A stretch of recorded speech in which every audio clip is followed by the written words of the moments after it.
హోంమంత్రి అమిత్ షా కార్యాలయం వద్ద టీఎంసీ ఎంపీల ఆందోళన చేపట్టారు. బెంగాల్లో ఈడీ దాడులకు వ్యతిరేకంగా నిరసనకు దిగారు.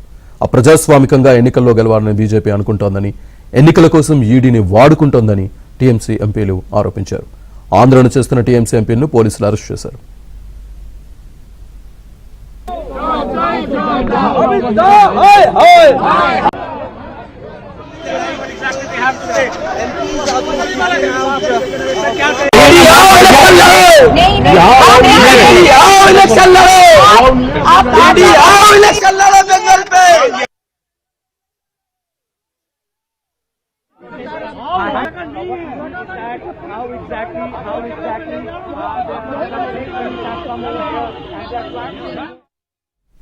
నిన్న కోల్కతాలో ఐపాక్ డైరెక్టర్ ప్రతీక్ జైన్ ఇంట్లో ఈడీ తనిఖీలు చేసింది. తమ అభ్యర్థుల సమాచారం ఎత్తుకువెళ్లేందుకు ఈడీ తనిఖీలు చేసిందని సీఎం మమతా బెనర్జీ ఆరోపించారు. అక్కడి నుంచి గ్రీన్ కలర్ ఫోల్డర్ను మమతా బెనర్జీ తీసుకువెళ్లారు. అయితే మమత ఎలక్ట్రానిక్ పరికరాలు, ఫైల్స్, డాక్యుమెంట్స్ తీసుకువెళ్లారని ఈడీ ఆరోపించింది. కోల్కతా హైకోర్టులో పిటిషన్ వేసింది.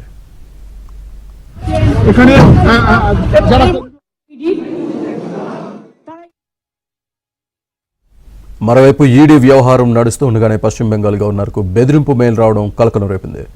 గవర్నర్ ఆనంద్ బోస్ను హత్య చేస్తామంటూ మెయిల్ పంపారు. దీంతో గవర్నర్కు భద్రత కట్టుదిట్టం చేశారు.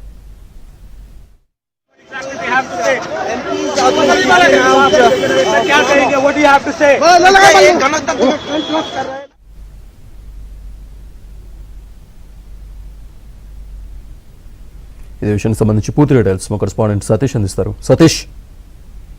శ్రీనివాస్, బెంగాల్ అసెంబ్లీ ఎన్నికల వేళ, రానున్న అసెంబ్లీ ఎన్నికల వేళ ఒక హై డ్రామా నడుస్తుందని చెప్పాల్సి ఉంది. ప్రధాన పార్టీలైన బీజేపీ, అదేవిధంగా తృణమూల్ కాంగ్రెస్ మధ్య మాటల యుద్ధంతో పాటు ఇప్పుడు తాజాగా నిన్న ఈడీ సైతం కూడా ఐపాక్ కార్యాలయం పైన సోదాలు నిర్వహించడంతో పాటు పెద్ద ఎత్తున కూడా టీఎంసీ నేతలంతా కూడా ఆందోళన దిగారు. కావాలనే కేంద్ర హోంమంత్రి అధికారులను వినియోగించి ఈడీతోని దాడులు చేపించి తమ పార్టీకి సంబంధించిన సమాచారాన్ని ఎత్తుకెళ్లే ప్రయత్నం చేశారని, అందులో భాగంగానే టీఎంసీ పూర్తిగా నేరుగా అక్కడికి వెళ్ళింది. అందులో భాగంగానే కొంత ఆందోళనకరమైన సంఘటన చోటు చేసుకునేది కూడా టీఎంసీ నేతలు చెప్తారన్నమాట. మరోవైపు ఈడీ సైతం కూడా ఇప్పటికే మరోవైపు అక్కడ బెంగాల్ కోర్టును సైతం కూడా ఆశ్రయించడం జరిగింది. తమ విధులకు ఆటంకం కలిగిస్తుంది మమతా బెనర్జీ.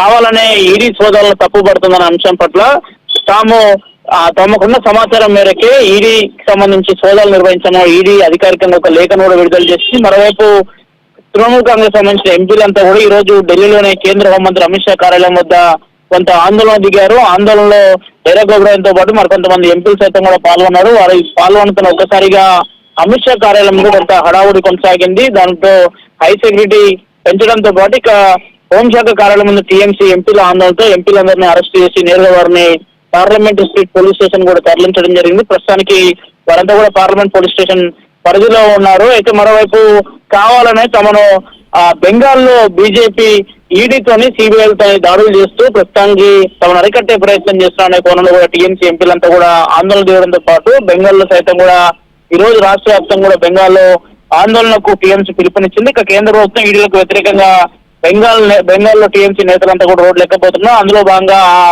ఆ కార్యక్రమంలో కూడా మమతా బెనర్జీ కూడా పాల్గొనబోతున్నారని చెప్పాల్సి ఉంటుంది. ఇక ఐపాక్ ఆఫీస్ లో ఈడీ రైట్స్ ని టీఎంసీ పూర్తిగా కూడా ఖండించింది. ఎన్నికలు సమీపిస్తున్న వేళ బెంగాల్లో ఈడీ రైట్స్ చేయడం కలకలం రేపడంతో పాటు మరోవైపు ఈడీ హైకోర్టును ఆశ్రయించింది. హైకోర్టులో తాజాగా టీఎంసీ సైతం కూడా పిటిషన్ కూడా దాఖలు చేసింది. ప్రధానంగా ఈ పిటిషన్ లో కావాలనే కేంద్ర ఈడీతోని సోదాలు నిర్వహించింది. తమ పార్టీకి సంబంధించిన పత్రాలను కూడా తీసుకెళ్లే ప్రయత్నం చేసినట్లు కూడా పెద్ద ఎత్తున ఆరోపణలు గుర్తిస్తున్న నేపథ్యం మరోవైపు బెంగాల్ హైకోర్టులో ఈ రోజు విచారణ ఉండబోతుంది. విచారణ సందర్భంగా ఈడీ వేసిన పిటిషన్ పైన ఏం చెప్తున్నారంటే, మరోవైపు కేంద్ర కార్యాలయం ముందు మాత్రం కొంత ఎంపీలు ఆందోళన చేయడంతోనే ఉధృతమైన పరిస్థితి ఢిల్లీలో నెలకొని వారందరినీ కూడా వెంటనే పార్లమెంట్ స్ట్రీట్ పోలీస్ స్టేషన్ తరలించి ప్రస్తుతానికి ఎంపీలంతా కూడా అక్కడే ఉన్నారు. ప్రస్తుతం బీజేపీ నేతలు కూడా దీన్ని పెద్ద ఎత్తున కూడా ఖండిస్తున్నారు. బెంగాల్లో ఎన్నికల్లో ఈసారి మమతా బెనర్జీ ఓడిపోతుంది. అందులో భాగంగానే పొలిటికల్ స్టెంట్ లో భాగంగా ఈ అన్ని కార్యక్రమాలు చేస్తుంది. కేంద్ర ప్రభుత్వం పైన దుష్ప్రచారం చేస్తామని చెప్తున్నారు. అయితే మమతా బెనర్జీ మాత్రం నేను రోడ్లపైకి వచ్చి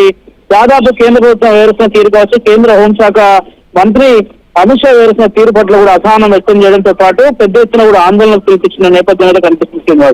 రైట్ సతీష్, థ్యాంక్ యూ.